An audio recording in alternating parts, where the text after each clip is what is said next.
Hello dears, നമസ്കാരം.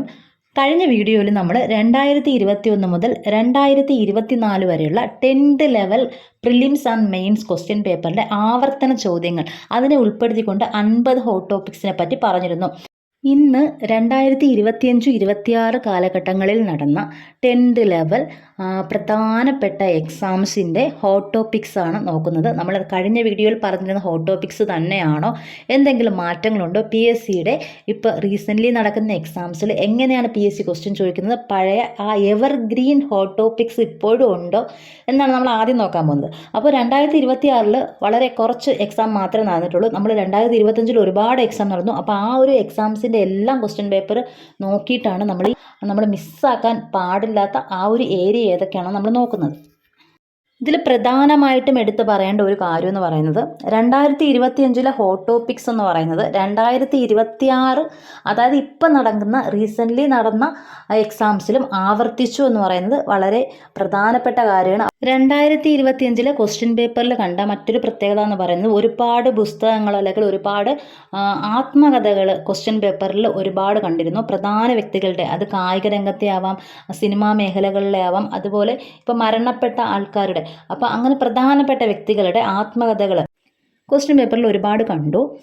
അതുപോലെ തന്നെ വൈക്കം സത്യാഗ്രഹവും ഗുരുവായൂർ സത്യാഗ്രഹവും കുറിച്യർ ലഹളയും അയ്യങ്കാളിയും വൈകുണ്ഠസ്വാമിയും ആർട്ടിക്കിൾ 32ഉം 44ഉം ഭരണഘടനാ നിർമ്മാണ സഭയും 1857 വിപ്ലവവും പശ്ചിമഘട്ടവും പൂർവ്വഘട്ടവും മാനക രേഖാംശവും വടക്ക് കിഴക്കൻ മൺസൂണും കായലുകളും 5 ഇയർ പ്ലാനും അതുപോലെ തന്നെ വടക്കേന്ത്യൻ നദികളുടെ സവിശേഷതയും 2025 ഏറ്റവും കൂടുതൽ തവണ ആവർത്തിച്ച ക്വസ്റ്റ്യൻസ് ആയിരുന്നു.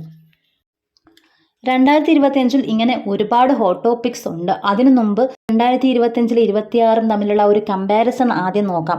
പ്രധാനമായിട്ടും 2025 ഹോട്ട് ടോപ്പിക്സ് 2026 ആവർത്തിച്ചിട്ടുണ്ടോ എന്ന് പറയുന്നത് ശരി തന്നെയാണ്. എങ്കിൽ കൂടി നമ്മൾ പ്രധാനമായിട്ടും അതിൽ ഓർത്ത് വെച്ചിരിക്കേണ്ട 2026 മാറ്റം എന്ന് പറയുന്നത്, അതായത് ഇപ്പോൾ നടന്നുകൊണ്ടിരിക്കുന്ന എക്സാംസിൽ വന്നിട്ടുള്ള പ്രധാന മാറ്റം എന്ന് പറയുന്നത് ആത്മകഥകൾ, നേരത്തെ പറഞ്ഞിരുന്ന പോലെ പ്രധാന വ്യക്തികളുടെ ആത്മകഥകളും പ്രധാന വ്യക്തികളുടെ പുസ്തകങ്ങളുടെയും ആ ഒരു ക്വസ്റ്റ്യൻസ് കുറഞ്ഞു വന്നിട്ടുണ്ട്. അതിന് പകരം കൂടുതലായിട്ട് കാണുന്നത് എക്കണോമിക്സ് ആണ്. എക്കണോമിക്സിലെ ഹരിത വിപ്ലവവും 5 ഇയർ പ്ലാനും സ്റ്റേറ്റ്മെൻറ്റ് രീതിയിലാണ് ക്വസ്റ്റ്യൻസ് വരുന്നത് മുഴുവനും.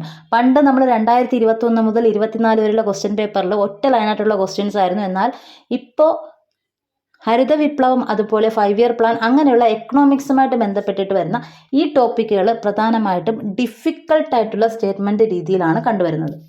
2025 ഹോട്ട് ടോപ്പിക്സ് പലതും അതുപോലെ തന്നെ 2026 കാണുന്നു. പ്രധാനമായിട്ടും ഭരണഘടനയും കേരള സമരങ്ങളും ജോഗ്രഫിയും ഒക്കെയാണ്. ഇനി നമ്മൾ 2026 ക്വസ്റ്റ്യൻ വെച്ച് നോക്കുമ്പോൾ നമ്മൾ പുതിയതായിട്ട് പഠിക്കേണ്ടതെന്ന് ചോദിക്കുന്നത് പഞ്ചവത്സര പദ്ധതികളും ഹരിത വിപ്ലവവും നമ്മൾ കൂടുതൽ നന്നായിട്ട് ആഴത്തിൽ പഠിക്കുക, നീതി ആയോഗ് നന്നായിട്ട് പഠിക്കുക. ഇപ്പോൾ ഒരു ഏരിയ പഠിക്കുമ്പോൾ ആര് അല്ലെങ്കിൽ എവിടെ, എന്തുകൊണ്ട്, ഏത് വർഷം, ഇതെല്ലാം നന്നായിട്ട് അറിഞ്ഞിരിക്കണം. അതായത് കൺസെപ്റ്റ് നന്നായിട്ട് അറിഞ്ഞാൽ മാത്രമേ സ്റ്റേറ്റ്മെൻറ്റ് ക്വസ്റ്റ്യൻസ് നമുക്ക് ആവശ്യമില്ലാത്തതിനെ ഡിലീറ്റ് ചെയ്ത് ഉത്തരത്തിലേക്ക് എത്താൻ കഴിയുള്ളൂ. നേരത്തെയുള്ള ക്വസ്റ്റ്യൻസിൽ ഒറ്റ ലൈൻ ക്വസ്റ്റ്യൻ ആയതുകൊണ്ട് 1 വേർഡ് എന്നുള്ള രീതിയിലുള്ള ടൈപ്പ് ആയിരുന്നതുകൊണ്ട് നമുക്ക് ഇത്രയും ബുദ്ധിമുട്ട് വരില്ല. കാര്യം എന്താണെന്ന് ജസ്റ്റ് അറിഞ്ഞാൽ മതി. പക്ഷേ ഇപ്പോൾ നന്നായിട്ട് ഡിഫിക്കൽട്ടായിട്ടുള്ള ക്വസ്റ്റ്യൻസ് ആണ് വരുന്നത്. ഡിഫിക്കൽട്ടി കൂടിയിട്ടുണ്ട്. അപ്പോൾ അതുകൊണ്ട് തന്നെ നന്നായിട്ട് ആ ഒരു കൺസെപ്റ്റ് ഫുൾ അറിഞ്ഞാൽ മാത്രമേ നമുക്ക് ക്വസ്റ്റ്യൻ അറ്റൻഡ് ചെയ്യാൻ പറ്റുകയുള്ളൂ. ഇനി നിങ്ങൾ ചെയ്യേണ്ടത് പ്രധാനമായിട്ടും ഇന്ത്യയുടെയും അതുപോലെ കേരളത്തിൻ്റെയും പ്രമുഖ വ്യക്തികളുണ്ട്. അപ്പോൾ അവർ കായികമായിട്ടുള്ളവരായാലും കായികപരമായിട്ടും രാഷ്ട്രീയപരമായിട്ടും ഒക്കെയുള്ള ആൾക്കാരുണ്ട്. അങ്ങനെയുള്ള വ്യക്തികളുടെ ആത്മകഥകളുടെ ലിസ്റ്റ് ഉണ്ടാക്കി വയ്ക്കുക. അപ്പോൾ ഇങ്ങനെ ചെയ്യുമ്പോൾ ചിലപ്പം അത് റാങ്ക് മേക്കിംഗ് ക്വസ്റ്റ്യൻസിലേക്ക് പോകും. എല്ലാവർക്കും ഇത് അറിയണമെന്നില്ല. അപ്പോൾ അത് ജസ്റ്റ് ഒന്ന് വായിക്കാൻ ശ്രമിക്കുക ഇടയ്ക്കിടയ്ക്ക്. ജോഗ്രഫിയിൽ കേരള ജോഗ്രഫി ആയാലും അതുപോലെ ഇന്ത്യൻ ജോഗ്രഫി ആയാലും പ്രധാനമായിട്ടും ഈ മാപ്പ് നോക്കിയിട്ട് നിങ്ങൾ പഠിക്കാൻ ശ്രമിക്കുക. ഇതിൻ്റെ കേരളത്തിൻ്റെ ഇന്ത്യയുടെ അതിരുകൾ, അതുപോലെ തന്നെ നദികൾ, അതിൻ്റെ ഒഴുക്ക്, അതുപോലെ കാറ്റിൻ്റെ ദിശകൾ, സ്റ്റേറ്റ്മെൻറ്റ് ടൈപ്പ് ക്വസ്റ്റ്യൻസ് വന്നു കഴിഞ്ഞാൽ നിങ്ങൾക്ക് ആൻസറിലെത്താൻ എളുപ്പമായിരിക്കും അങ്ങനെ പഠിച്ചു കഴിഞ്ഞാൽ. അതുപോലെ 5 ഇയർ പ്ലാനിൻ്റെ ക്വസ്റ്റ്യൻസ് ഒരുപാട് ആവർത്തിക്കുന്നുണ്ട്. സ്റ്റേറ്റ്മെൻറ്റ് ടൈപ്പ് ആയതുകൊണ്ട് നിങ്ങൾ എല്ലാ 5 ഇയർ പ്ലാൻസിൻ്റെയും വർഷങ്ങളും അതുപോലെ തന്നെ അതിൻ്റെ ലക്ഷ്യം എന്തായിരുന്നു എന്ന്, അതിൻ്റെ മോഡൽ നെയിം എന്താണെന്ന് അതൊരു ബോക്സായിട്ട് തന്നെ പട്ടികപ്പെടുത്തി പഠിക്കുക. അത് നമ്മൾ SCR ടെക്സ്റ്റുകളിലൊക്കെ ഉള്ളതാണ്. അപ്പോൾ അത് അതുപോലെ തന്നെ പഠിക്കുക.